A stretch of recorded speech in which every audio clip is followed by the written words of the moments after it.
Assalamualaikum warahmatullahi wabarakatuh.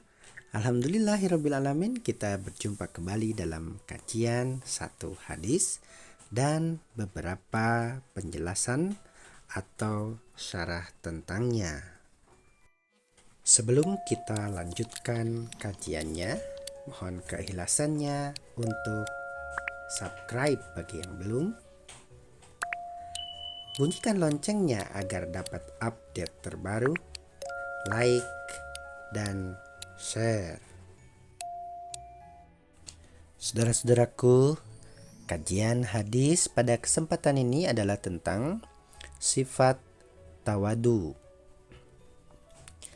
Dari Abu Hurairah bahwa Rasulullah Shallallahu Alaihi Wasallam bersabda, "Mana kosot sodakotun mimmal, wa ma zadallahu abdan bi'afwin illa izzan, wa ma tawadha'a ahadun lillah illa rafa'ahullah."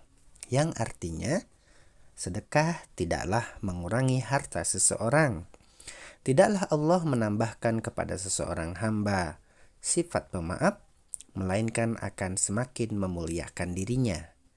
Dan juga tidaklah seseorang memiliki sifat tawadhu karena Allah, melainkan Allah akan meninggikannya. Hadis riwayat Muslim nomor 2588. Saudara-saudaraku, apa yang dimaksudkan dengan hadis tadi adalah bahwa Allah Subhanahu wa taala akan meninggikan derajat orang yang memiliki sifat tawadu di dunia dan di akhirat nanti. Di dunia, orang yang memiliki sifat tawadu akan dianggap mulia oleh orang sekitarnya. Allah pun karenanya akan memuliakan orang yang memiliki sifat tawadu secara sosial. Kemudian kedudukannya di akhirat, dia akan semakin mulia. Allah akan memberinya pahala dan meninggikan derajatnya karena sifat tawadunya tadi sewaktu hidup di dunia. Sarah dari Al-Minhaj Syarah Sahih Muslim halaman 142. Saudara-saudaraku, tawadu adalah ridho jika dianggap mempunyai kedudukan lebih rendah dari yang semestinya. Oleh karena itu, tawadu merupakan sikap antara sombong dan rendah diri. Sombong adalah mengangkat diri terlalu tinggi, melebihi kadarnya. Sedangkan rendah diri merupakan perbuatan melecehkan diri sendiri karena menempatkan diri sendiri terlalu rendah sehingga tampak tidak berharga. Saudara-saudaraku, tawadu karenanya merupakan sifat yang sangat mulia, namun sedikit yang memilikinya. Kita bisa lihat sekarang orang yang bergelar tinggi, berilmu tinggi, memiliki harta banyak.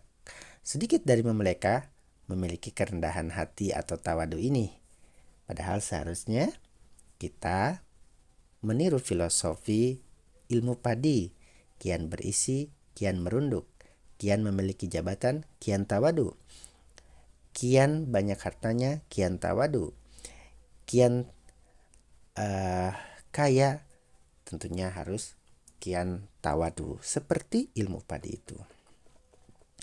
Ilmu Hajar berkata bahwa tawadu adalah sifat menampakkan diri sendiri rendah pada orang yang ingin mengagungkannya, dalam Fathul Bari halaman 341. Jika orang memujinya, maka orang yang bertawadu tidak semakin besar dirinya. Dia tetap seperti apa adanya walaupun disanjung-sanjung.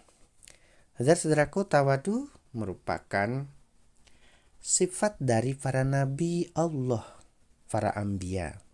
Nabi Musa alaihi salam melakukan pekerjaan yang dianggap orang rendahan, yaitu membantu memberi minum hewan ternak untuk menolong 2 orang perempuan yang ayahnya sudah tua renta.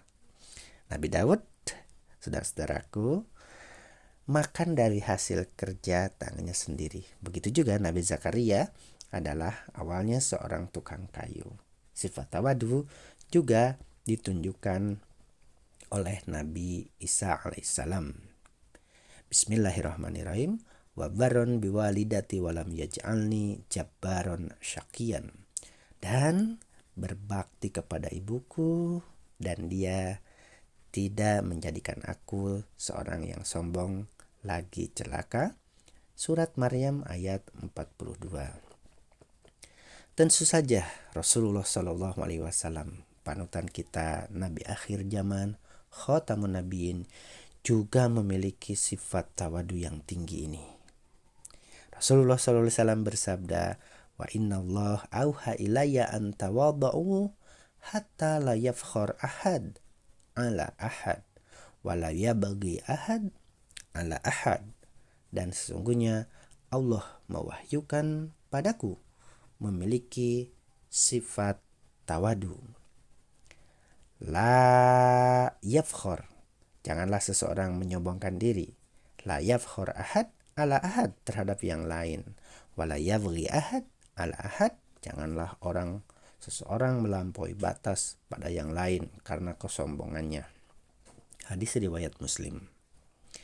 Saudara-saudaraku, Rasulullah Shallallahu Alaihi Wasallam sangat tawadu bahkan terhadap anak-anak kecil.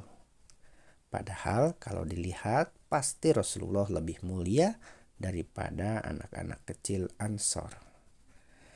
Dari sebuah hadis dari Anas, Anan Nabiyya Shallallahu Alaihi Wasallam kana yazurul Ansor wa yusallim ala sibyanihim wa yamsah ru'usahum.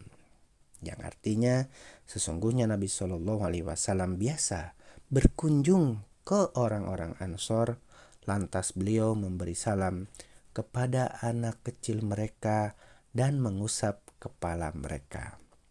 Hadis riwayat Ibnu Hibban. Jelas sekali Rasulullah SAW mengapa mulia, mengapa menjadi sebaik-baik manusia, karena Rasulullah sangat tawadu bahkan terhadap anak kecil sekalipun. Rasulullah SAW selain itu juga tawadu di rumahnya. Beliau walaupun seorang Rasul tetapi biasa membantu pekerjaan istrinya. Beliau memperbaiki sandalnya yang putus, kemudian bajunya yang sobek. Beliau memperbaiki itu semua sendiri.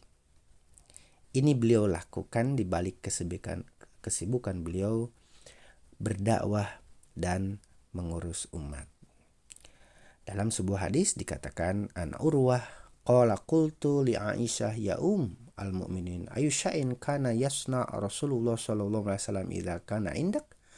Qalat ma yaf'alu ahadukum fi mihnati ahli yakhsifuna lahu wa yukhitu thawbahu wa yarfa dalwahu. Urwah bertanya kepada Aisyah, wahai Ummul Mukminin, apakah yang dikerjakan Rasulullah Shallallahu Alaihi Wasallam tatkala bersamamu? Aisyah menjawab, beliau melakukan seperti yang dilakukan salah seorang dari kalian jika sedang membantu istrinya. Beliau ngesol sandalnya, menjahit bajunya, dan mengangkat air dari ember. Hadis riwayat Ahmad, halaman 167.